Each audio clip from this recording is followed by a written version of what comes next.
Hey, boys and girls out in YouTube land, welcome to the Math Ain't Mathin' channel.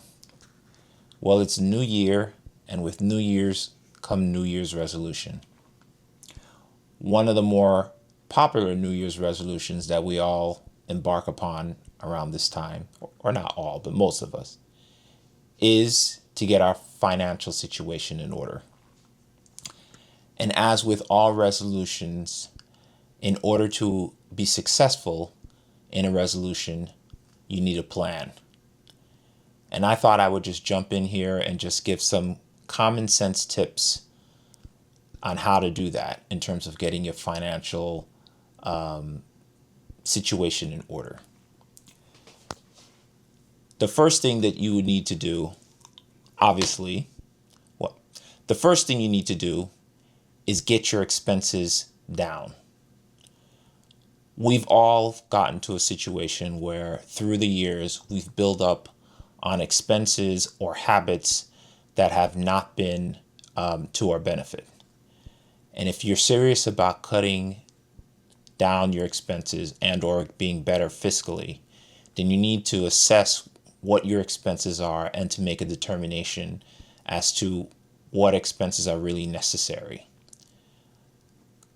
Alternatively, you also need to assess to see whether or not what you deem to be necessary can be done in a different way. We all need to eat, but do we really need to eat out every night?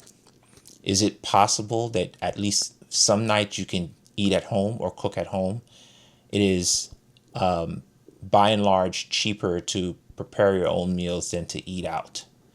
So those are just some examples, but the bottom line is that the first prong in getting your house in order is to be fiscally responsible. And so you really need to do an assessment of your expenses. The second tip that I would give is that there needs to be a concerted effort for you to figure out ways on how to increase your income.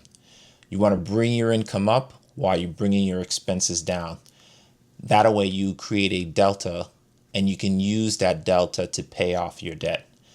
So if there's a way for you to do a side gig, or in my case, if there are ways for you to get rid of unnecessary things you've accumulated in life, that would be one way of doing it. But the bottom line is you need to figure out how to increase your income while you lower your expenses.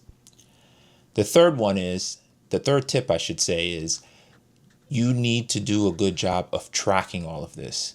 I can't tell you how important it is for you to track things. Having a schedule of expenses and a schedule of income and seeing that on a regular basis goes far in making sure that you can stick to whatever your resolution is. And it doesn't require you to do something extravagant. A simple Excel spreadsheet is all I used when I embarked upon my goal in getting my financial situation straight.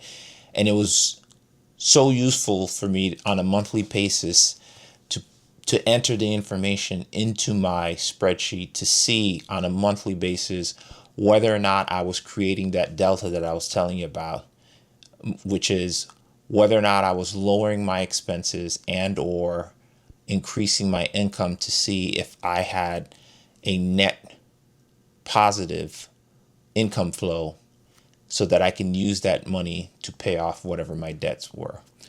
That is important for you to do that. It helps you stick to your goal. And then the last thing that I think I would impart upon you in terms of tip is to give yourself patience and give yourself grace. Most likely, it didn't take a day or a week or a month or even a year for a person to get into the financial situation that they're in. So it's not going to take a day, a month, a week, or a year to get out of it. You just have to be committed into that plan and to take whatever amount of time that you need to do it. I will say that if you're committed to this and you are putting yourself in the mindset of being patient, that time goes by very quickly. But that's basically it. That's the secret sauce. There's really nothing more to it. You just have to make that commitment. Anyway, I just wanted to jump in and make this quick video to, congratulate everybody on a new year. And for those who are embarking on the resolution of making your finances, or of putting your finances in order, I welcome that. And hopefully, as the year goes by, you'll get better and better and get closer and closer to achieving those goals. If you like this video, please subscribe or like the video. Otherwise, I'll see you in the next video. Thanks.